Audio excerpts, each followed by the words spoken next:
Before I start, I highly recommend Blind Mr. Jones' Over My Head compilation CD, which features their whole discography. Hi there guys, I hope you're all doing well. On today's video, I would really like to introduce you to one of my favourite songs by one of the most underrated bands in the shoegazing scene of the early 90s. This is Blind Mr. Jones, Henna and Suede. Neil Halstead actually wrote some guitar parts for this song, as well as Eyes Wide. In the Blind Mr. Jones mini documentary, which you can find on YouTube, I'll provide a link below in the description, actually featured the vocalist and bassist Will Teversham, and he actually said that Neil Halstead did the guitar parts for both Henna and Suede and Eyes Wide, which is on the Crazy, I think it's on the Crazy, no, it's on the Eyes Wide EP, obviously, yeah. I was about to say Crazy Jazz, but that's the other EP. But yeah, Neil Halstead also produced them as well. I think both EPs and maybe the album Stereo Musicale as well.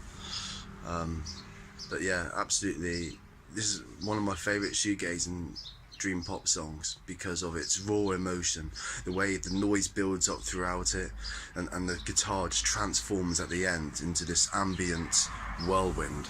It's absolutely beautiful, and the emotion running through it is stunning, and I can feel it through my body. Just it's all about what shoegazing is about, you know, that the feeling in sound, and that was what it was all about, the atmosphere and the emotion coming through the guitars, using feedback and reverb, delays, and just anything to make it like it's like a volcano inside, you know. And I'm a Scorpio, so we're often described as having this like volcano burning inside us, and like we don't like to show feelings too much, but it's all just burning inside. And I think that's why I really like this genre, well, one of the reasons why I like the genre is many, but I'll leave that to another video. But this song, Henna and Suede, it really captures a lot of my feelings a lot of the time, and I just love the way it just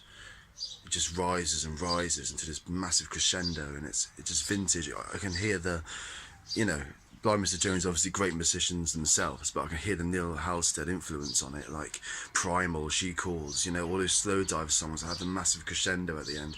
I can really feel that in Henna and Suede. I can really like feel Neil's presence in that song, and he has a great influence on it. So yeah, Stereo Musicale, Blind Mr. Jones, 1992. Check that album out, as well as the early EPs, Eyes Wide EP and Crazy Jazz EP.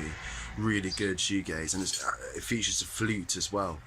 There's really good flute playing on it, which is kind of unique, really. And they were called, actually back in the day, they were called the Jethro Tull of the shoegaze scene, just because of the flute appearance, which is quite funny.